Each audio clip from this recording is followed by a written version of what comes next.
सच्चिदानंद सद्गुरु साईनाथ महाराज की जय। सद्गुरु भरद्वाज महाराज की जय। गुरुदेव दत्त। సద్గురు శ్రీ సాయినాథ్ యొక్క సాన్నిధ్యంలో ఆచార్య కళాబలపాద మాస్టర్ గారి యొక్క ప్రేరణతో జరుగుతున్న ఈ సత్సంగ యజ్ఞంలో ఈరోజు శ్రీ సాయినాథ ప్రబోధామృతంలోని అంశాలని మన పరిణితి మేరకు వివరించుకుంటున్నాం. ఇక్కడ పరిణితి అంటే మన యొక్క జ్ఞానం ఎంత మేరకు ఉందో అంత మేరకే వివరించుకుంటున్నాం. అంత మేరకు వివరించుకున్న అది భగవంతునికి లేదా బాబా చెప్పిన సూక్తులకి అనుసంధానం లేదో అని చూసుకుంటూ వెళ్ళగలగాలి. ఏ మాట చెప్పినా ఏ వాక్యం ఉన్నా అది భగవత్ పరంగా ఉందా అని చూసుకుంటూ ఉండాలి. రెండవది ఆ వాక్యం లేదా ఆ పదం ఆ మాట మన ఉన్నతికి దోహదపడుతుందా లేదా అని చూసుకోవాలి. విషయంలోని భావాన్ని గ్రహించాలి, భాషను పట్టించుకోకూడదు, పాండిత్యాన్ని గురించి ఆలోచించకూడదు. అంటే భాషాపరంగా బాగా చెప్తున్నాడా లేదా పాండిత్యం ఉందా లేదా అని మనం చూసుకోలేము కూడా. మన యొక్క సత్య ప్రయోజనం ఏమిటి? ఈరోజు మనం వివరించుకునే విధానంలో అందులో మనకి ఎంత మేరకు భగవంతుడి సన్నిధికి తీసుకువెళ్ళే విధంగా ఉందా అని చూసుకుంటూ చెప్పడం, అందులో ఉందా లేదా అని పరిశీలించుకుంటూ వినడం, ఇదే మనం చేయవలసింది. ప్రతి ఒక్క సూక్తిలో అంటే బాబా చెప్పిన ప్రతి ఒక్క సూక్తిలో కూడా దానిలో అంతర్మదనంగా ఏముంది అని పరిశీలించుకోవాలి. ఇక్కడ బాబా ఒక సూక్తి చెప్పాడు, నన్ను సరిగా వినియోగిస్తే నీకు చక్కగా సేవ చేస్తా అంటుంది దానం. నువ్వు నన్ను సరిగా వండితే నీకు బాగా ఉపకరిస్తా అంటుంది అన్నం. ఈ రెండు వాక్యాలు బాబా చెప్పాడు. నన్ను సరిగా వినియోగం చేస్తే సేవ చేస్తానంటుంది ధనం, వండితే నీకు ఉపకరిస్తానంటుంది అన్నం. అది బాగా ఉపకరిస్తానంటుంది అన్నం. ఏమిటి వీటిలో ఉంది అంటే ధనాన్ని ఏ విధంగా ఉపయోగించుకోవాలా అని, అన్నం ఎలా విధంగా వండాలా, వండితే తినడానికి బాగుంటుందనే భావన అనేది మనం ఆలోచించుకునే ప్రయత్నం చేస్తున్నాం. ఇందులో ఈ రెండిట్లో కూడా త్యాగం అనేది ఒకటి ఉంటుంది. నన్ను సరిగా వినియోగిస్తే ఆ పదం నాకు సరిగా వినియోగిస్తే చక్కగా సేవ చేస్తా అంటుంది. ఇక్కడ బాహ్యంగా ధనం అంటే కరెన్సీ నోట్లు అని కాదు, జ్ఞానము, ఆనందము, ఐశ్వర్యము. లక్ష్మి అంటే ఏదో డబ్బు ఇచ్చేయామని కాదు, లక్ష్మి అంటే ఆనందము. అది మనం ఇక్కడ గమనించాలి. నన్ను సరిగా వినియోగించమన్నారు. జ్ఞానాన్ని నువ్వు సరిగా వినియోగించగలిగితే, ఇక్కడ జ్ఞానం అంటే భగవంతుడు మనకి ఇచ్చిన ఒక నైపుణ్యం. జ్ఞానం అంటే తెలివి అనే కాదు, ఆ నైపుణ్యాన్ని నువ్వు చక్కగా వినియోగిస్తే అది నీకు సేవ చేస్తుంది. నాలో ఉన్న నైపుణ్యాన్ని 10 మందికి పంచగలిగితే ఆ 10 మంది చేత నువ్వు గౌరవింపబడతావు. నీ దగ్గర బాహ్యమైన లౌకిక వస్తువులు లేకపోయినప్పటికీ కూడా నీ అవసరానికి నువ్వు పంచిన జ్ఞానం, నీ దగ్గర నైపుణ్యం, ఆ నైపుణ్యం వాళ్ళలో ప్రవేశించి వారి ద్వారా నీకు సమకూరుతుంది. అర్థం పరిస్థితించాలి. ఇక్కడ సేవ చేస్తుంది అంటున్నాడు. ఇక్కడ సేవ చేయడం కాళ్ళ మీద పడడం కాదు ఇక్కడ. కాబట్టి ఏదైనా వినియోగించాలంటే పంచాలంటే త్యాగ బుద్ధి కావాలి. త్యాగం లేక ఎలా పంచగలుగుతాం? ఇప్పుడు స్వార్థం లేదనుకోండి, ఎలా పంచగలం? మనం పంచలేము. అందుకని త్యాగైనేక అమృతత్వ మానసు అన్నారు. త్యాగం ద్వారా నీకు అమృతత్వం సిద్ధిస్తుంది. ఇక్కడ అమృతత్వం అంటే మృతం లేనిది. నీ నైపుణ్యాన్ని, నీ జ్ఞానాన్ని, నీ పాండిత్యాన్ని, లేకపోతే నీ ధనాన్ని నీకన్నా అది నీకు అవసరం కన్నా మించి ఉంటే దాన్ని ఉపయోగించి సద్వినియోగం చేసుకోగలిగితే అవే నీకు సేవ చేస్తుంది. దీని ఉదాహరణే ఆ నలుగురు సినిమా. అంటే సినిమా ఎందుకంటే మన సినిమాల టీవీలో చూస్తుంటుంటాం కాబట్టి అలా అయితే మనకు అర్థమవుతుంది. ఆ నలుగురు చూడండి, చివరికి ఎవరు అతని దగ్గరకు వచ్చారు, అతను చేసే త్యాగం వల్లే కదా, మరి వాళ్ళ నుంచి సేవ చేశారా లేదా? ఇంతటి భావం ఇందులో ఇమడపడిందని మాస్టర్ గారు మనకు తెలియజేస్తున్నారండి. రెండు, చక్కగా వండితే నీకెంతో ఉపకరిస్తుంది అన్నాడు. మళ్ళా ఏంటి? అన్నం. అన్నం ఉడకాలంటే ఎంత ప్రాసెస్ ఉంది? అదేంటి? బాగా వేడి అవ్వాలి, పచ్చిగా ఉన్న బియ్యం గింజలు బాగా ఉడకాలి. ఉడికితే అది ఎంతో నీకు ఉపయోగపడుతుంది. అలాగే మనం తెలిసిన జ్ఞానం అంతవరకే పరిమితి ఉంచుకోకుండా ఆ జ్ఞానాన్ని మదించాలి. మదించేకుంది అది మెత్తనవుతుంది. ఆ మెత్తనవడం అందరికీ అందుబాటులో ఉంటుంది, అది అందరికీ ఉపయోగపడుతుంది. చక్కగా వండితే పదం వాడారండి. ఇక్కడ వండడం అంటే నీ యొక్క జ్ఞానాన్ని బాగా ఇంకా మదించాలి, అందులో ఇంకా ఏం తెలుసుకోవాలి చక్కగా ఉపకరిస్తుంది అంటున్నాడు ఇక్కడ. దాని ఉదాహరణ మన ఎలక్ట్రానిక్ వస్తువులు చూడండి. ఎలక్ట్రానిక్ వస్తువు ప్రతి ఒక్కటి కూడా ఇంతకుముందు ఉన్న ఎలక్ట్రానిక్ వస్తువు ఒకటే. అది గ్రామ్ఫోన్ రికార్డు కావచ్చు, లేదా టేప్ రికార్డు కావచ్చు, సెల్ ఫోన్ కావచ్చు, బల్బులు కావచ్చు. వాళ్ళ దానిని బాగా మదించితే లవడాలా ఎంతమందికి ఉపయోగపడుతుంది? ఇంతకుముందు మామూలు బల్బు 40 volts, ఏదో పసుపు కలర్ మామూలుగా వెళ్తుంది కదా, 60 volts, 100 volts. తర్వాత ఏమొచ్చింది? ఎల్ఈడి వచ్చింది. ఎల్ఈడి కనుక్కోవడం వల్ల ఎంత కరెంట్ సేవ్ అవుతుంది, ఎంతమందికి ఉపయోగపడుతుంది, అదండి ఇక్కడ చెప్పడం. అంటే నువ్వు జ్ఞానానికి పరిమితంగా అంతకు ఉంచుకోవద్దు. దాని ఇంకా ఇందులో ఏముంది అని తెలుసుకోవడానికి ప్రయత్నం చేస్తే అది నీకు ఇంకా ఎంతో ఉపయోగపడుతుంది. అలాగే నువ్వు భగవంతుని సేవిస్తున్నావు, పెద్ద మహాత్ముని ఆరాధిస్తున్నావు. ఆ మహాత్ముడి యొక్క తత్వం ఏమిటి, ఆయన చెప్పిన బోధన అంతరాలు ఏమిటి? ఆయన చెప్పాడు ఏదో పారాయణ పూజ అంతవరకే పరిమితమా? ఈ పారాయణ పూజలోన అంతరం ఏముంది, అంతరార్థం ఏముంది? ఏదో గుడ్డిగా వాడు చెప్పాడు కాబట్టి నేను చేయడమా? కాదు. ఎందుకు చెప్పారు ఆలోచించి అందులో సులభమైన విధానాన్ని 10 మందికి పంచు. పారాయణ చేయమని చెప్పారు, నాకు పారాయణ చదవడం రాదండి. చదవడం రాని వాడికి మనం ఏం చేయాలి అంటే, ఆ చదవని రాని వాడికి మనం ఏం చేయాలి, అందులో అర్థం కాని వాడికి మనం ఏం చేయాలి అనేక ఉదాహరణలతో వారికి చెప్పగలగాలి.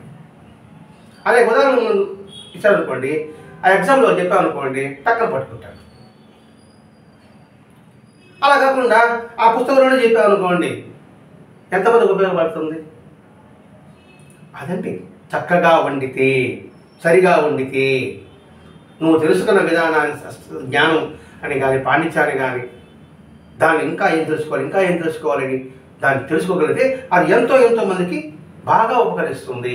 అందుకని భరద్వాజ మహర్షి గారు ఈ సాయినాథ ప్రబోధ గ్రంథం మనకి అందించారండి. లేదా బాబా చరిత్రనే మాస్టర్ గారు ఆపేసి ఉండేవాడే కాదు, ఇంకా ఇందులో తెలుసుకోవాలి, బాబా తత్వం అంటే తెలుసుకోవాలి, బాబా స్థితి ఏమిటి తెలుసుకోగలగాలి అని ఈ ప్రబోధం రాయడానికి మహర్షి గారు ఎన్ని గ్రంథాలు చదువుంటారు. ఈ మొత్తం ప్రబోధం అంతా కూడా భగవద్గీత సారాంశమేనండి. ఇదంతా భగవద్గీత సారాంశం ఏం చెప్పాడో ఆ సారాంశంలో ప్రబోధం ద్వారా మనకు అందిస్తున్నాడు. ఆహారం బాగా తినలేని వాడికి రోగికి శరీరం ద్వారా ఆహారం అందించినట్లుగానే ఇక్కడ మాస్టర్ గారు బాబా యొక్క సూక్తిని ఒక్కొక్క సూక్తి ద్వారా మనకి సులభంగా వారి యొక్క బోధన యొక్క అంతరార్థాన్ని మనకు అందిస్తున్నాడు. అలాంటిది దానం చేస్తే సరిపోతుంది కదా, నాకు డబ్బు ఉందండి నేను దానం చేస్తున్నా అన్నదానం చేస్తున్నా, వస్త్రదానం చేస్తున్నా, గుళ్ళు కడుతున్నా, గోపురాలు కడుతున్నా, అన్నీ చేస్తున్నావు. అన్నదానం చేస్తున్నావు, వస్త్రదానం చేస్తున్నావు. ఈ అన్నదానము, వస్త్రదానము, ఈ గుళ్ళు గోపురాలు చేస్తున్నప్పుడు అది ఎంత మేరకు సద్వినియోగం అవుతుంది అని ఆలోచించు. ఉదయం చెప్పాడు సరిగా వినియోగిస్తే అన్నాడు. నాకు డబ్బు ఉంది, దాన్ని సరిగా వినియోగిస్తే అది సేవ చేస్తుంది. సేవ అంటే మనకి జ్ఞానం లభించడం కావచ్చు, లేదా మనకు ఒక గుర్తింపు కావచ్చు. ఇప్పుడు నా డబ్బు ఉంది, నేను దానం చేస్తూ కసురుకుంటూ ఇసురుకుంటూ దానం చేశారనుకోండి, బయట వాళ్ళు ఏమంటారు? వాళ్ళు వచ్చి మనకి సేవ చేస్తారు, వచ్చేవాళ్ళ పరా నీ దగ్గర డబ్బు నువ్వుంటారు అంటాడు. మరి ఎటు డబ్బు ఖర్చు అయ్యింది, నీకు వచ్చిన పేరేంటి? అందుకని నువ్వు ఆ అన్నదానం చేసే విధానంలో కూడా, నువ్వు దానం చేస్తూ కూడా వాళ్ళని ఎలా సంస్కరించాలని కూడా నువ్వు ప్రయత్నించు. ఏమని మరి ఇస్తే తీసుకునేవాడే కాదురా నాయన, నువ్వు తీసుకున్నావు, ఈ తీసుకున్న దానికి దీనికి విలువను గుర్తించుకో. వాడు ఇస్తున్నాడని చెప్పి అది దుబారా చేయొద్దు, ఇది చెప్పాలి కదండి. అలా చెప్పకపోతే అనుకోండి ఎంత దుర్వినియోగం అవుతుంది. ఇప్పుడు ఉచితంగా పుస్తకాలు పంచా, పుస్తకాలుగా 3 ప్యానలు పంచా, పుస్తకాలు నోట్బుక్లు పంచా, దాని విలువ ఏం చేస్తాడు? ఒక పేజీ రాస్తాడు, తప్పదు అనుకుని కాగిచ్చాడు పారేస్తాడు, రబ్బర్ కొట్టు చేయడు. అది చెప్పాలి. నీకు పుస్తకాలు ఇచ్చావు, మీరు దాన్ని ఎలా సద్వినియోగం చేసుకో. అది ఊరికే రాదు కదా. ఎంత కష్టపడితే, ఎంత డబ్బు సంపాదిస్తే ఆ పుస్తకాలు కొని నీకు ఇవ్వడానికి ఇప్పుడు వచ్చింది. దాని విలువ తెలుసుకో అని వాళ్ళ సంస్కారం మేల్కొని పిల్లగా చెప్పగలగాలి అంటున్నాడు మాస్టర్ గారు. ఇక్కడ అర్థం చేసుకున్న పద్ధతి ఇక్కడ దానం చేస్తున్నాం, దాని విలువ వాళ్ళకి చెప్పాలి. ఒక విలువ తెలుసుకున్నాడు అనుకోండి, మీరు పుచ్చుకున్నారు, మీరు పెద్ద అయిన తర్వాత ఈ మార్గాన్ని మీరు అనుసరించాలి. ఆలోచించండి. మీకు లేనితనం, మీకు పేదరికం, మరి ఇటు పేదరికంలో మీకు సహాయం చేశారు, అలాగే మీరు పెద్ద అయిన తర్వాత మీకు కింద తక్కువ ఉన్న వాళ్ళకి మీరు అలా సహాయం చేయండి అని చెబుతూ ఇచ్చారనుకోండి, వాళ్ళు సంస్కరింపబడడానికి అవకాశం ఉంటుంది. సంస్కరింపబడతారా లేదా అని కాదు, మనం చేయడం ప్రయత్నం మాత్రం మనది. అది ఇక్కడ మాస్టర్ గారు తెలియజేస్తున్నారు. అలాగే అహంకారంతో దానం చేస్తున్నప్పుడు, దాన్ని సద్వినియోగం చేసుకోలేకపోయినప్పుడు మహాత్ముల యొక్క మాట ఉంటుంది. కురుదారి పిచ్చమ్మ గారని, కురుమద్దాలి పిచ్చమ్మ గారు ఒకసారి ఆయన దర్శించినప్పుడు ఒక బాగా డబ్బున్నవాడు, ఒరే నీలో బాగా రోత ఉందిరా, నీకెంతో రోత ఉంది, నువ్వు పేదవారికి అన్నం పెట్టుబడిలేవు, ముందు జన్మలో కూడు ఉంటుంది. రోత ఉంది. రోత అంటే ఏంటి? అహంకారం అనండి, స్వార్థం అనండి, ఆ రెండు నీలో ఉంది. దాన్ని వదులుకోడు. నీ దగ్గర ఉన్న నీకు అవసరానికి మించి ఏదైతే ఉంటుందో దాన్ని 10 మందికి పంచిపెట్టు, నీకు ముందు జన్మలో నీకు కూడుంటుంది. ఆయన మాట్లాడమాట ఇదే వెంకటేశ్వర చరిత్రలో వస్తుందనండి. ఒక ఆవిడ వస్తుంటుంది, చుట్టూ 4 పిల్లలు ఉంటారు. వెంకటేశ్వర చేస్తాడు, ఒరే వాళ్ళకి అన్నం పెట్టరా అంటాడు. వెంటనే ఒక పెద్ద అనుకుండా అన్నం పెడతారు. పెడితేనే ఆ పిల్లలు ఏం చేస్తారు, వాళ్ళ అమ్మకి చేయకుండా గబ్బగబ్బగా వాళ్ళే తినేస్తారు. వాళ్ళ అమ్మకే ఉండదు. ఏంటి స్వామి అంటే ఏంటి? ఈమె గతంలో వెంకటేశ్వర కోటలయ్య దాసిని గేలు పెట్టకుండా ఈమె అనుభవించింది. అందువల్ల ఈ జనం ఏం చేశారు, ఆ పేదవాళ్ళకి జన్మించాల్సి వచ్చింది, ఆ దాసి పిల్లలుగా వచ్చారు, ఇప్పుడు ఆమెకి లేకుండా చేస్తున్నారు. అంటే ఏంటి? ఒక మహారాజుగా మహారాజు కోడలంటే ఎంత ధనం ఉండాలి? వాడు అవసరానికి మించి ఉంటుంది. అవసరానికి మించి ఉన్నప్పుడు కూడా నువ్వు వారికి సహాయం చేయలేకపోతే ఫలితం ఏమిటి? అదండి దీని ఉద్దేశం. అందుకే మొత్తం నీ వండి పెట్టమని చెప్పలేదు. సొంత లాభం కొంత మానుకొని పొరుగు వాడికి తోడుపడబోయి, వట్టి మాటలు కట్టి పెట్టు, గట్టి మేలు తలపెట్టబోయి. ఇవన్నీ అక్కడి నుంచి వచ్చింది. వేదంలో ఉన్న సారాంశమే ఆ మహానుభావుడు రాసింది కూడా. వేమన రాసింది అదే, యోగి వేమన కూడా రాసింది. అది మనం గమనించాలి. ఇప్పుడు భావజమున ఒక సూచిలో ఇంతటి భావం ఉందా? ఏదో ఆ రెండు పక్కన కలిసి డబ్బు ఉంటే దాన్ని సద్వినియోగం చేసుకోవాలి, అన్నం బాగా ఉంటే మనం బాగా తినగలము అది అంతవరకు సరిపెట్టుకోవడమా, అందులో ఉన్న భావాన్ని అంతర్మదనం చేసి గ్రహించడమా? ఇదే మాట కుటుంబదానం చెప్పిన మాటే యేసు ప్రభు చెప్పాడు కదండి. సూది బెచ్చల నుంచి ఒంటెన పోగలదేమో కానీ ధనికుడు మొత్తం స్వర్గం ద్వారా ప్రవేశింపలేడు. ఇక్కడ ధనికుడు అన్నాడండి. ధనికుడు అంటే డబ్బు ఉండేవాడని కాదు, నిస్వార్థ బుద్ధి లేనివాడు, స్వార్థంతో కూడినవాడు. వాడు పరులకి తనకు మించి పరులకు పంచకుండా దాచిపెట్టుకునేవాడు. ఒంటినా పోగలదే ఉన్నాడు. అసలు సూది మీద ఒంటి పోగలుగుతుందట, పోతుందేమో, కానీ వీడు మాత్రం అంటే ఏంటి? ఈ దాన ధర్మాలు ఏ బాబుతో చేస్తున్నాడు? గుర్తింపు కోసమా, కీర్తి కోసమా, అహంకారంతోనా? అహంకారంతో డబ్బు అని చెప్పేసి దాన్ని జల్సా ఖర్చు పెట్టేవాళ్ళు ఉంటారు కదండి, మెహర్బా కోసంగా. అవసరం ఉండదు, ఇది వాళ్ళకి అవసరం ఉండదు.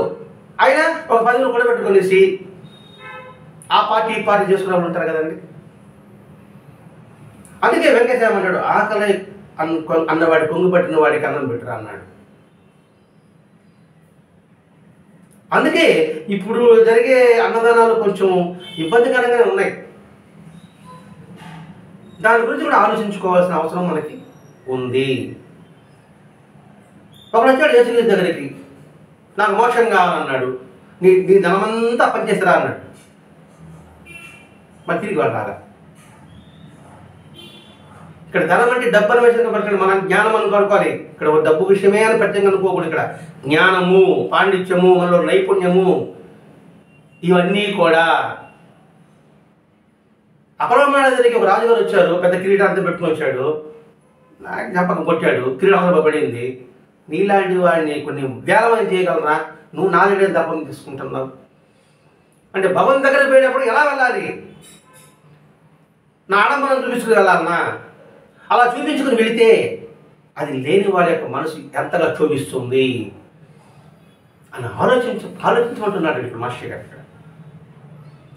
అంటే ఈ బోధామృతంలో ఉన్న అంతర్మయమైన విజ్ఞానాన్ని గ్రహించగలగాలి.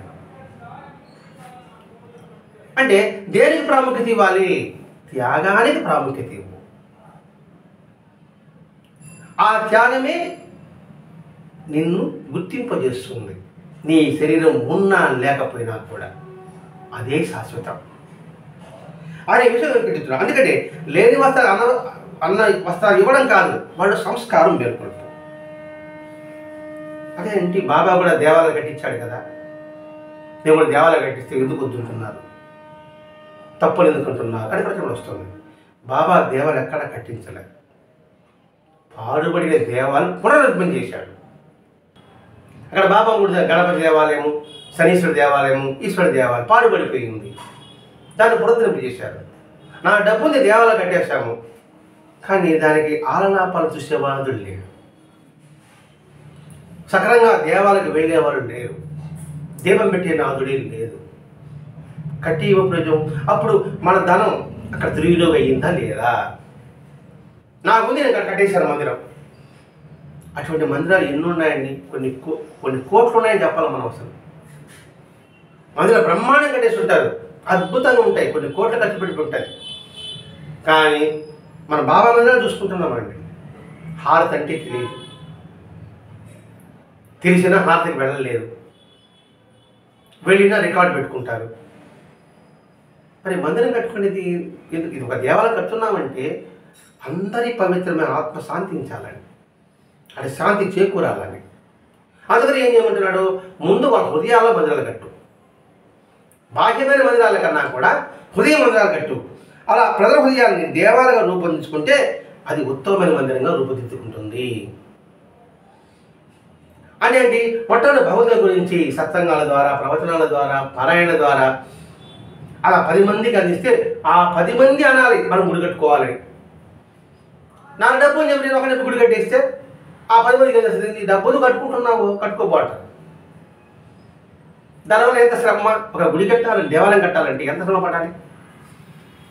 అంత ఆశామాషం అవుతుంది, డబ్బు ఉంటే కూడా సరే. మరి మన శ్రమ అంతా సద్వినియోగం కావాలంటే ఏం చేయాలి? దానికి మాస్టర్ గారు నాకు చెప్పాడు, ముందు అందరి గుండెలో మందిరాలు ఏర్పరచండి, అందరిలో దైవత్వాన్ని మేల్కొల్పండి. అప్పుడు మందిరం వచ్చిందనుకోండి, ఎంత శ్రద్ధగా వెళ్ళగలుగుతారు. అప్పుడు మనం పెట్టే ధనం దుర్వినియోగం కాదు. బాబా అన్నదానం చేశాడండి, అది మేము అన్నదానం చేస్తున్నాం, ఈ ప్రశ్న వల్ల. అప్పట్లో అన్నం ఒక 4 మెతుకులు కనబడితేనే అదృష్టం, గొప్ప వరం. ఇప్పుడు గంజి తాగేవాళ్ళు, అప్పట్లో చాలా ఆకలితో బాధపడేవాళ్ళు. అందుకని బాబా అక్కడ అప్పుడు అన్నసంతర్పణ చేశాడు. మరి ఇప్పుడు బాధపడేవాళ్ళు ఎంతమంది ఉన్నారు? మనం ట్రైన్లో కూడా చూసాం, మనం ఫుడ్ ప్యాకెట్ ఒక అతనికి ఇచ్చాం, అతను తీసుకుని పోతా ఎక్కడ పెట్టేసి వెళ్ళాడు, ఆ లెటర్ బాత్రూంలో పెట్టి వెళ్ళిపోయాడు. మన జరిగిన సంఘటన. అంటే దీన్ని బట్టి మనం అర్థం చేసుకోవాలి, మనం అన్నదానం చేస్తున్నామేమో అనుకునేస్తున్నాం, అది దుర్వినియోగం అయిందా లేదా అట్లా ఆలోచించాలి. ఇక్కడ బాబా ఏంది, క్షుద్రాదులకి అనంతరపండి స్వయంగా వంట చేసి పెట్టాడు. అట్లా ఉంటే అది సరైన అనుసంధానము. అంటే ఇక్కడ త్యాగం గురించి మనం వివరించుకుంటూ వస్తున్నామండి. ధనం ఎలా సద్వినియోగం చేసుకోవాలి, అన్నం ఎలా సరిగా వండాలి అని దాన్ని వివరించుకుంటున్నాం. ఇక్కడ ధనం అంటే జ్ఞానం అనుకున్నాం, అన్నం అంటే జ్ఞానాన్ని ఇంకా పెంపొందించుకోవాలనుకుంటున్నాం. ఇట్లా ప్రతి ఒక్క అంశము మనం పరిశీలించుకుంటున్నప్పుడు ఈ ఆశ్రమాల పేరిట ధనం సేకరించి దాన్ని దుర్వినియోగం చేసే ఆశ్రమాలు ఎన్నో ఉన్నాయి. కాబట్టి అటువంటి ఆశ్రమాలకి నువ్వు ధన సహాయం చేయొచ్చు.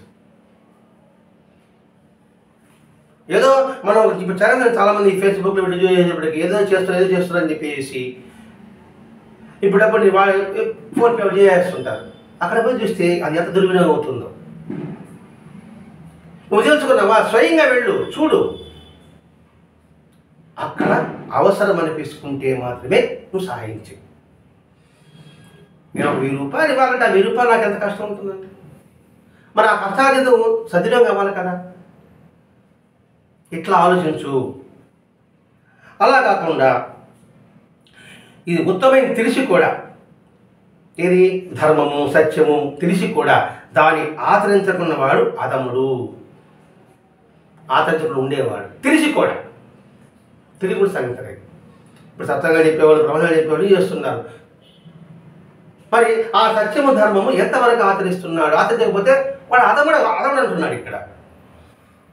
కాబట్టి ఇక్కడ బాబా యొక్క జీవిత విధానము ఇటువంటి వాడికి కనివిప్పు. ఎటువంటి వాళ్ళకి? ఆశ్రమాల పేర డబ్బులు కూడబెట్టుకునే వాళ్ళకి, దాన్ని దుర్వినియోగం చేసుకునే వాళ్ళకి, ఈ సత్యము ధర్మం తెలిసి కూడా దాన్ని ఆచరించకుండా ఉండేవారికి బాబా యొక్క జీవితమే కనివిప్పు. ఎందుకు బాబాను ఆశ్రయించాలంటే ఇందుకే బాబా ఆశ్రయించాలి. ఇక్కడ బాబాను ఆశ్రయించడం అంటే బాబా జీవ విధానాన్ని చూసి మనం ఆచరించడమే. ఇప్పుడు శ్రీరామచంద్రుడు అనుకుంటున్నాము, రామనవమి ఈరోజు రామనవమి. రామనవమి అంటే రాముడి యొక్క జీవితాన్ని చూసి మనం నేర్చుకోవడమే. ఒకటి, రాముడు ఎందుకు మనం పూజించాలి? పితృవాక్య పరిపాలన అని అంటాం. దానికన్నా ధర్మము. లక్ష్మణుడు ఏం నేర్చుకోవాలి? తోటి సోదరులు ఉన్నప్పుడు, కష్టంలో ఉన్నప్పుడు మనం కూడా వాళ్ళకి నడవాలి. సీత చూసి ఏం నేర్చుకోవాలి? కష్టంలో ఉన్నప్పుడు కూడా మనం సన్నిధులు కావచ్చు, బంధువులు కావచ్చు, భార్యాభర్తలు కావచ్చు, విడిచిపెట్టకూడదు. మరి ఆంజనేయ స్వామి నేర్చుకోవాలి? తను నమ్మిన వారిని నమ్మాడు. రాముడు నమ్మకంతో ఉంగరం ఇచ్చాడు. మధ్యలో ఆంజనేయుడు ఆశలు పొందాడు, నిరుత్సాహపడ్డాడు, ఆత్మహత్య చేసుకుందాం అనుకున్నాడు. ఆంజనేయుడు తిరిగి గుర్తొచ్చింది. అంత కథ నిర్వర్తించడం లేదా? మనం నమ్మిన వారికి ఎటువంటి ఇబ్బంది వచ్చినా మనం వారిని నమ్మకాన్ని ఒమ్ము చేయకూడదు. మరి సీతారామ లక్ష్మణ హనుమంతుడి గురించి నేర్చుకోవాల్సింది ఇది. అది కాకుండా శ్రీరామనవమి చేసుకోవడం నిరుపయోగము. రామాయణంలో మొత్తం చూసుకుంటేనే ఆయన జీవిత విధానం ఎంతో ఆదర్శం. ఆయన పూజిస్తే అదే ఆరాధ్య దైవం. ఇట్లా అన్ని పండుగలు చూసుకోవాలి, అన్ని పండుగలు చేసుకుంటున్నాం. ఆ పండుగను అంతరార్థం గుర్తించుకోగలగాలి.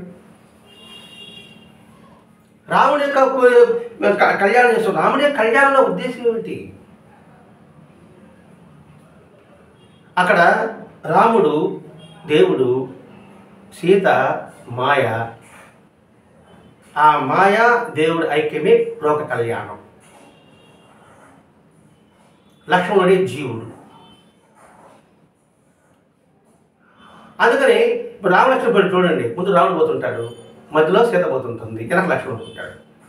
సీత మాయ అనుకున్నాం, మాయే కదా, మాయలో పడేది మాయని కోరుకున్నది. ఈ మాయ అడ్డు తిరుగు లక్ష్మణుడికి రాముడు కనపడాడు. ఎక్కడ కనపడతాడు? అడ్డు తిరుగు మాయ. ఈ మాయ వచ్చి రాముడి కోసం అయిపోయింది, దేవుడి కోసం అయిపోయింది. ఎప్పుడైతే దేవుడు దూరమైనాడో మాయ కష్టాలు పడింది, మాయామోహన్ పడింది. అంతే కదా. రాముడు సీత పక్క పక్కనే ఉన్నారండి అరణ్యంలో.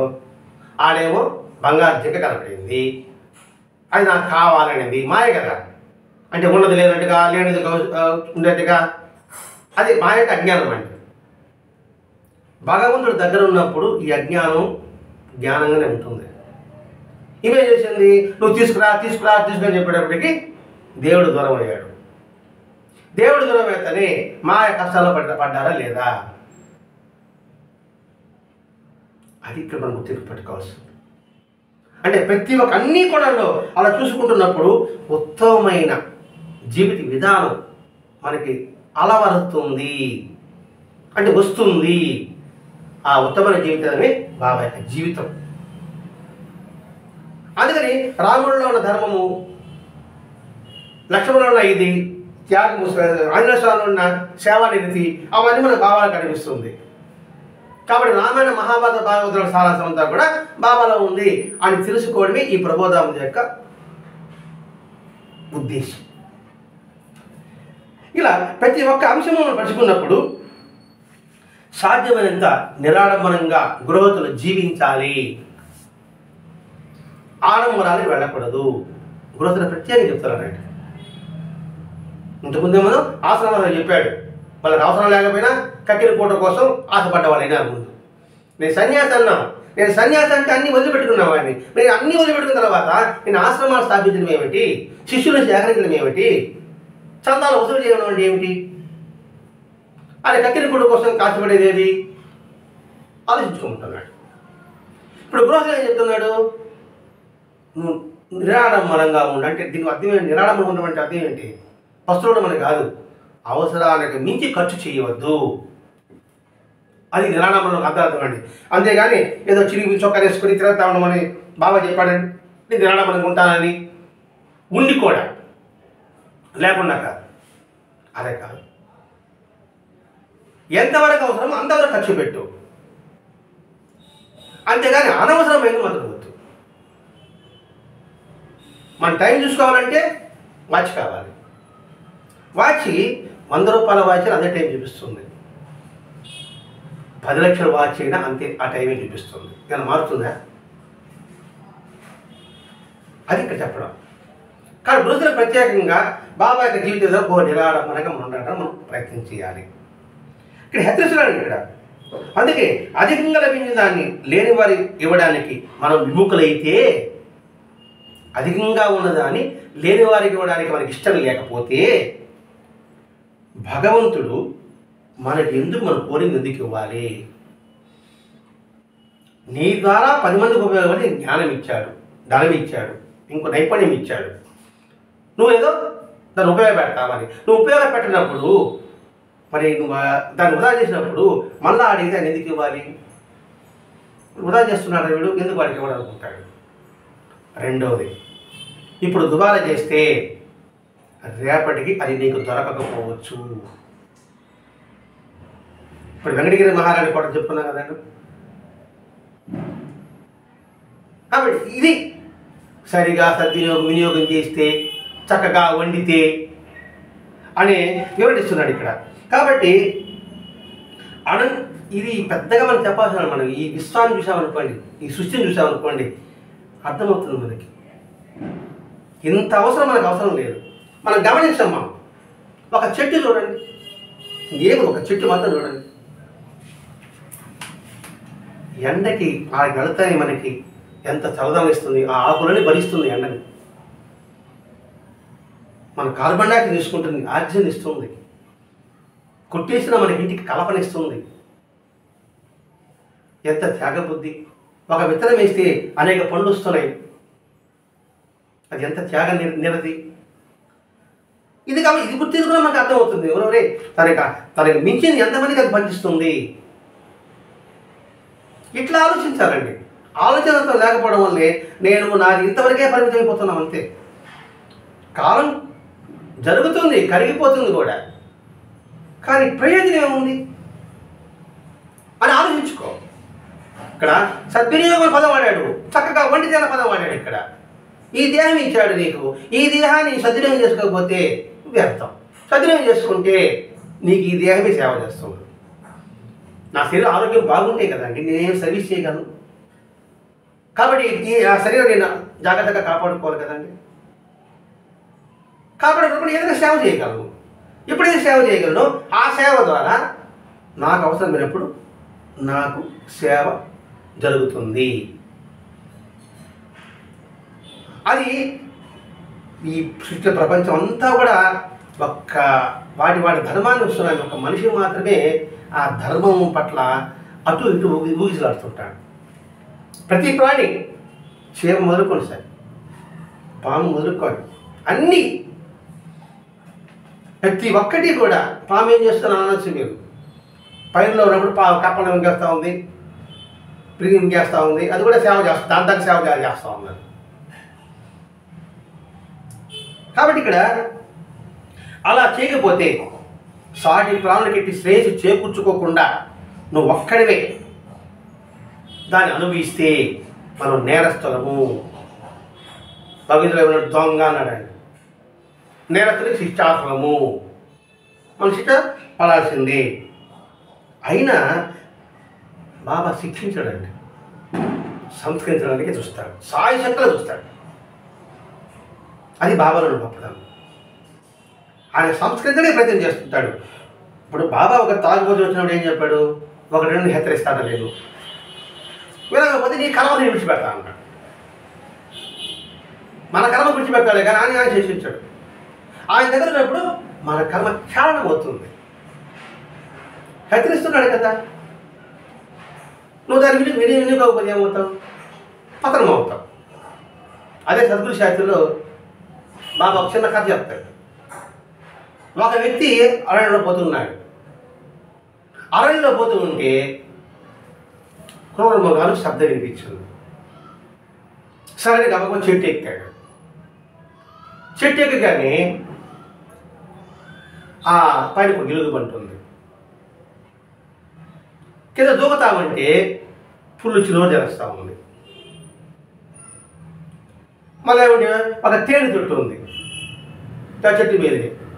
ఆ ఎలుగు పంట ఊగించడం ఎవరిలో ఆ తేనె ఈగలంతా కూడా ముసురుకున్నాయి. ఆ ఇతరులలో వీడు ఏలాడుతున్నప్పుడు ఆ తేనె చుట్టూ ఒక చిన్న డ్రాపు నోట్లో పడిందట. ఒక బలి ఉంది అనుకుంటున్నాడట. ఏది పైన ఒక టీగలో ఇల్లు కొంటున్నది, కింద ఒక పుల్లు ఉన్నది, ఈ తేనె టీగలు ఉన్నాయి. దాన్ని పార్వతి పరమేశ్వరుడు పోతూ పార్వతిని ఆయన కాపాడాడంట. సరే పరమేశ్వరుడు ఇది అందుకోరు అన్నాడంట. స్వామి ఒక్కటి రుచి బాగుంది, ఇంకొక డ్రాప్ అన్నాడంట. ఇంకొక డ్రాప్ పడిందంట. ఏమి రానంట, ఇంకొక డ్రాప్ అన్నాడంట. ఆ తర్వాత ఏం చేశాడు? వదిలిపెట్టిపోయాడు. ఆ తేనె లౌకికమైన సుఖాలు. భగవంతుడా నా చరిత్ర చేరు అంటే ఉండు స్వామి ఒక్క నిమిషం అని మన మానవ నైజ అని చెప్తున్నాడు ఇక్కడ.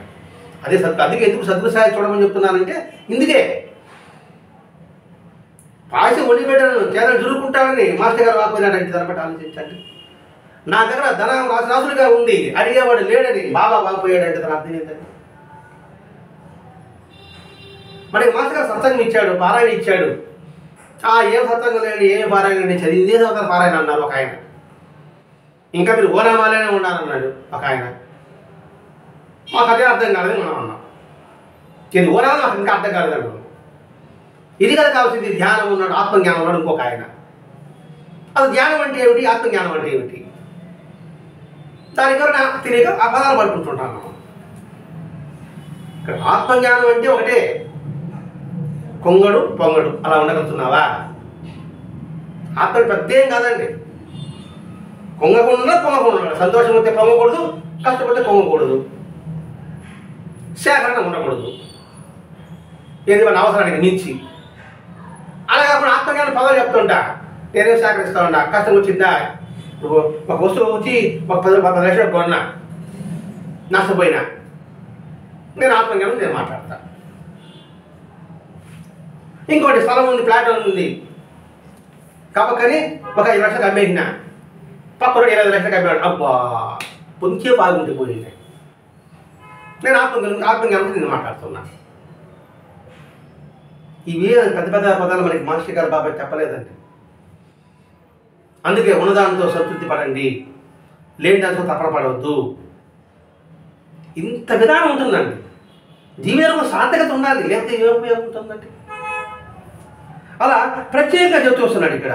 అలా ప్రకృతికి నువ్వు కానీ జాగ్రత్త లేకపోతే నువ్వు నేరస్తులు అవుతావు, నువ్వు శిక్షింపబడతావు. దానికి బాగా 1-2 సార్లు హెచ్చరిస్తానన్నాడు, లేదా విడిచిపెడతా అన్నాడు. మరి ఆయన విడిచిపెడితే మన గతి ఏంది ఆలోచించబడలే? ఆయన అండద వల్ల మనం జీవిస్తున్నాం. ఆయన విడిచిపెట్టేశాడంటే మన పరిస్థితి ఏంటి? అప్పటికి బాగా చూడండి ఎంతమంది, నేను అందరూ సమానంగానే చూస్తాను. ఈ పదాలు మనం చదివిందే సూక్తుల్లో. ఎంత మేరకు దాన్ని అవగాహన చేసుకుంటున్నాము? ఒకరు ఎక్కువ తక్కువ చూసేవాడు భగవంతుడు ఎలా అవుతాడు? నేను అందరూ సమానంగానే చూస్తానన్నాడు బాబా. భగవంతుడు అంతే. ఇప్పుడు పంచభూతాలు ఉన్నాయి, అందరినీ సమానంగా చూస్తుందా లేదా? అదే అన్నమయ్య కీర్తన ఉంటుంది కదండి. వర్షం వచ్చింది, పేదవాడికి వర్షం పడకుండా ధనివాడికి వర్షం పడుతుందా? పరబ్రహ్మం ఒక్కటే, పరబ్రహ్మం ఒక్కటే అని గొంతెత్తి అందరికి తెలియజేశాడు అన్నమయ్య. అదే ఇక్కడ బాబా చెప్తున్నాడు. ఇక్కడ బాబా కొత్తగా చెప్తున్నాడండి. ఇక్కడ అన్నమయ్య ఎప్పటివాడు, బాబా ఎప్పటివాడు. అన్నమయ్య చెప్పింది, వేమ చెప్పింది, త్యాగ చెప్పింది, శంకరాజ చెప్పింది బాబా చెప్తున్నాడు. కానీ కొత్త విధానం ఏమని బాబా చెప్పడం లేదు. నేను అందరికీ సమానంగా చూస్తా, కానీ కొందరు దొంగలు అవుతున్నారు. నేనేం చేయలేదు దానికి. నేను చేయగలిగేది ఏముంది? అందరూ సమానం చూస్తున్నప్పుడు నేను సరే ఆయన బాబా వాళ్ళు ప్రత్యేకంగా చూస్తున్నాడు, నన్ను చూడడం లేదు. అక్కడ నీ దృష్టి దోషమే, నా దృష్టి దోషమే. ఆయన తక్కువగా చూస్తున్నాడు, ఎక్కువ చూస్తున్నాడు, ఆయన అక్కడ ఏం ఉండదు. కాబట్టి నేనేం చేస్తాను అన్నాడు. ఇక్కడ మృత్యుముఖులు ఉన్నవారు కూడా ఇతరులను చంపడానికి పన్నాగాలు పడుతుంటారు. అటువంటి వారిని చూస్తే నాకు అసహ్యం వేస్తుంది, నాకెంతో బాధ కలుగుతుంది అని బాబా వాపోయాడంటే, అంటే బాబా బాధపడే విధంగా మన జీవితం ఉండాలన్నా? బాబాను ఆరాధిస్తూ, అది కూడా బాబాను ఆరాధించ. ఇక్కడ బాబా అంటే ఇప్పుడు బాబాను పెట్టుకున్నాడు, బాబాను అంటున్నామండి. నువ్వు రాముడు పెట్టుకున్నా, కృష్ణుడు పెట్టుకున్నా, ఏ దేవత భగవంతుని ఆరాధించండి, ఏ మహాత్ముని ఆశ్రయించండి, వారికి ఇబ్బందికరంగా మన జీవితం సాగించడం ఎంతవరకు సబబు? ఏ మతం అయినా సరే, ఏ మతం వాడు ఎదురండి, కొట్టు చంపు అని ఏ మహాత్ముడు చెప్పడండి. వాడిని చంపండి, వీడిని నరకండి, మీ స్వర్గానికి పోతారు అని ఏ మహాత్ముడు, నిజమైన మహాత్ముడు ఎప్పుడు చెప్పడు. అది గుర్తించకుండా నా స్వార్థం కోసంగా ఆ పదాలను అందులో ఇరికించేసి చేయడం ఎంతవరకు సబబు అని ఆలోచింపజేస్తున్నాడు ఇక్కడ. అలా మనం గుర్తించకపోతే మనం ఆయన కృపకి అర్హులు కాము. మరి ఆయన కృపకి అర్హులు కావాలని ఇప్పుడు ఏం చేయాలి? ఆయన హృదయ వేదన లేకుండా రీతిని మనం జీవించాలి. ఆయన కృప అర్హులు కావాలంటే ఆయన బాధ పెట్టకూడదు. ఇక్కడ హృదయ వేదన పదం ఉంది కదా, ఆ బాధ పెట్టగల రీతిలో నీ జీవనం సాగించాలి. ఇంట్లో ఒక తండ్రినో తల్లినో పెట్టుకొనేసి వాళ్ళ ఇష్టప్రకారంగా మనం జీవించుకుని ఉంటే, వాళ్ళ ఇంట్లో కష్టపడుతుంటే నువ్వు ఇల్లు దాని మధ్య ఏం ఉపయోగం ఉంటుంది? అందుకే ఎన్ని యజ్ఞ దాన తపస్సు చేసినా ఇందులో సాత్విక గుణం లేకపోతే అది నిష్ప్రయోజనము అని భగవద్గీతలో భగవత్ చెప్పుకున్నాడు. కాబట్టి ఆ సాత్విక గుణాన్ని అలవర్చుకో. సాత్విక గుణం ఉంటేనే నువ్వు భగవంతుని విషయం గుర్తింపడగలుగుతావు. అది కూడా రామాయణం ఉందండి. రావణాసురుడు,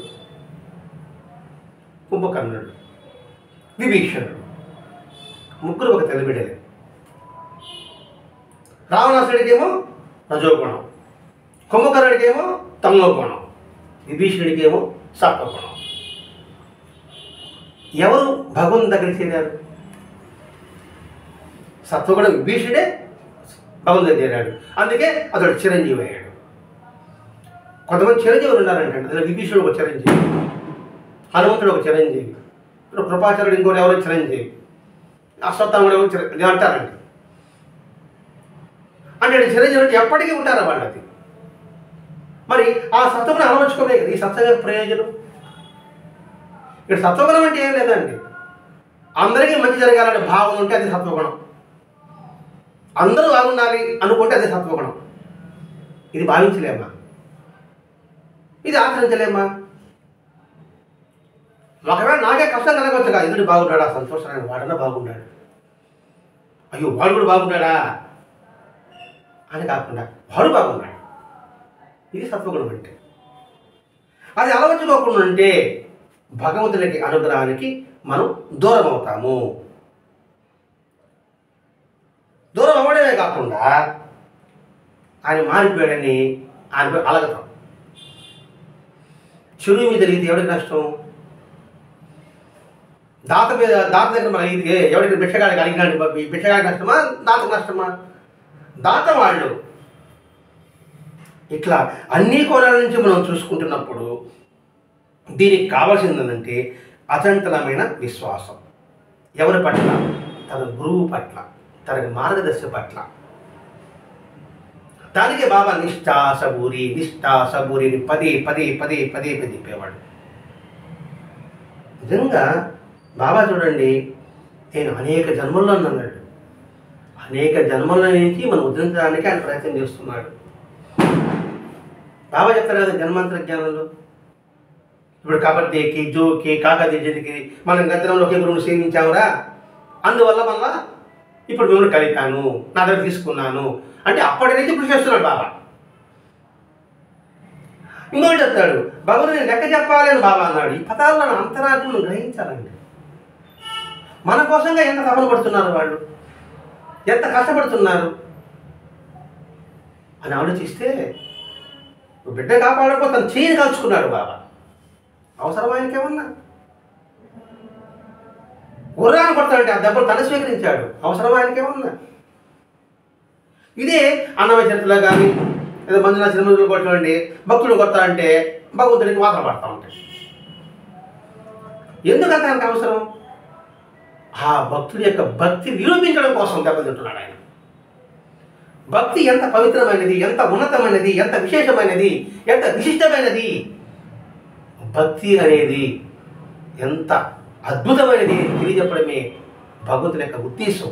ఆ ఉద్దేశాన్ని మనకు బాబా చెప్తున్నాడు ఇక్కడ. కాబట్టి ఎప్పుడు వాడు మన బాగోని కోసం ఎదురు చూస్తూనే ఉంటారండి. మాస్టర్ గారు అదే చేశాడు. మాస్టర్ గారు ఎంతగా ఎదురు చూశారంటే, ఎంతమంది ఉద్యమపడాలని ఎంతగా ప్రయత్నం చేశాడు. లేకపోతే ఆయన ఒకే దగ్గర కూర్చొని ఆ ప్రొఫెసర్ ఉద్యోగం చేసుకుండొచ్చు. కలెక్టర్ ఉద్యోగం పక్కన పెడదాం, అది వదిలేశాడు కాబట్టి. ప్రొఫెసర్గా ఉన్నాడు కదా, అదే చూసి ఎందుకు ఆ ప్రొఫెసర్ ఉద్యోగం వదులుకొని మళ్ళీ ఒంగోలు చేరి గృహస్థలంతా వదిలిపడాలి. విద్యాలయంలో ఉన్నంత వరకు విద్యార్థుల్లో జ్ఞానం నింపాలనుకున్నాడు 12 సంవత్సరాలు. ఒంగోలుకి వెళ్ళిన తర్వాత గృహస్థలంతా కూడా ఉన్నతమైన స్థానాన్ని పొందాలి. గృహస్థల ధర్మం ఎంత విలువైనదో తెలియజెప్పాలి అని ఊరు, వాడ, పల్లెలు, కాలేజీలో కావచ్చు, రిక్షాలో కావచ్చు, సైకిల్ మీద కావచ్చు, ఎందుకు అంతగా తపన పడ్డాడు భరద్వాజ మాస్టర్ గారు? అది కానీ గుర్తుపెట్టుకుంటే మన జీవితం ధన్యం అని గుర్తుపెట్టుకుంటే ధన్యం. కానీ చూనా బుట్టని ఇసాడు భరత ఏం చేశాడని చేసి వెళ్ళిపోయినాడు, ఏం చేశాడండి, ఏం సాధన చేశాడండి అనేవాళ్ళు ఉంటారండి ఇక్కడ. ఆయన పక్కన పెట్టి తన యొక్క గొప్పతనం చెప్పుకోవడానికి కొన్ని కోకరోళ్ళు కొంతమంది ఉన్నారు. కాబట్టి నిజంగా ఆయన దయారహితుడా లేక మనం దయారహితులమా మనం యోచించుకోవాలి. ఆయన దయారహితుడు ఎప్పుడు కాదండి, మనమే దయారహితులం. తిన్నింటి వాస లెక్క పెట్టేవాళ్ళం మనం. మాస్టర్ గారి దగ్గర ఎంతమంది లబ్ధి పొంది ఎంతమంది ఆయన పట్టి నిందన చేశారు. ఇప్పటికీ కూడా ఒక ఆయన రాశాడు మరణం దీపంలో, మాస్టర్ గారు అంటే వీరుడు సూర్యుడు అంతకని ఎన్నో పరీక్షలు చేసి నేను మాస్టర్ గారు మహర్షి తెలుసుకున్నాను అని ఒక 4 పేజీలు అంది మరణం దీపంలో. ఆ వ్యక్తి వేరే కొంపటి పెట్టాడు. మరి ఈ వీరుడు సూర్యుడినప్పుడు ఆయన దగ్గర ఉండాలి కదా. ఎంత కష్టం వచ్చినా నష్టం వచ్చినా, ఎంతమంది చీ అన్నా చా అన్నా ఉండవసరం ఉందా లేదా? ఆ వ్యక్తిని నేను నమ్మా, ఆయన మహర్షి నాకు అనుభవం వచ్చింది. అనుభవం వచ్చిన తర్వాత చుట్టుపక్కల వాళ్ళు దాన్ని ఏమనని నేను మాత్రం ఆయన వదిలిపెట్టకూడదు. కానీ పత్యంలో మాత్రం ఓ అని రాయేసి ఆయన వీరుడు సూర్యుడు అని మెహర్బా కోసం అలా ఎంతమంది రాస్తున్నారండి, ఎంతమంది చెబుతున్నారు? మరి ఎంతమంది మాస్టర్ గట్టిగా పట్టుకుని ఉన్నారు?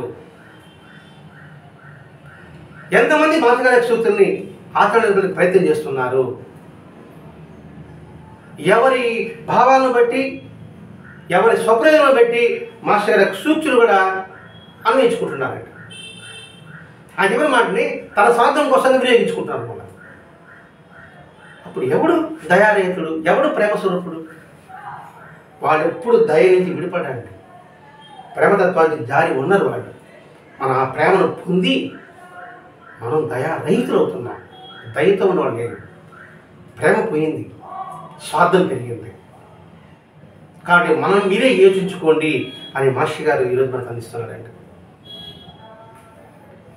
ఏమి యోచించాలి? బాబా చెప్పిన సూక్తుల్ని జాగ్రత్తగా పరిశీలించు, ఆయన చెప్పిన జీవిత విధానాన్ని పరిశీలించు, పరిశోధించు, దాన్ని గట్టిగా పట్టుకో, అందుకుంచుకునే దాన్ని 10 మందికి అందించు. ఆ అందించే విధానం మనకి మాస్టర్ గారు ఆచార్య వరదా సేవా సంస్థ మనకి ఇచ్చారండి. దాన్ని మనం గుర్తుపెట్టుకొని కృతజ్ఞతాపూర్వకంగా మాస్టర్ చెప్పిన చేయి కలుపుదాం, అందరికీ చేయి తినిద్దాం, అందరినీ ప్రేమిద్దాం, అందరి ప్రేమను పొందుదాం. ఇంత గొప్ప సూక్తి మనకు మాస్టర్ గారు అందించాడంటే ఆయన మన జన్మలకి రుణపడి ఉన్నాం. ఈ జన్మకు కాదు, ఎన్ని జన్మలు వచ్చినా సరే ఆయన మనం ఎప్పుడు రుణపడి ఉన్నాం. మన జీవితాన్ని సరైన గమ్యాన్ని చేర్చేయడానికి ఆయన ఎంతగా కృషి చేశాడు ప్రధాన మాస్టర్ గారు. అది గుర్తుపెట్టుకొని ఆయనకి ఇష్టమైన మెచ్చిన రీతిలో ఆయన హృదయ భావాన్ని ఎరిగి మనమందరం కూడా శ్రమించి మన జీవనయానాన్ని సాగిద్దాం. స్వస్తి. శ్రీ సచిదానంద సద్గురు సాయినాథ్ మహారాజ్ की जय, सद्गुरु भरद्वाज महाराज की जय, गुरुदेव दत्त।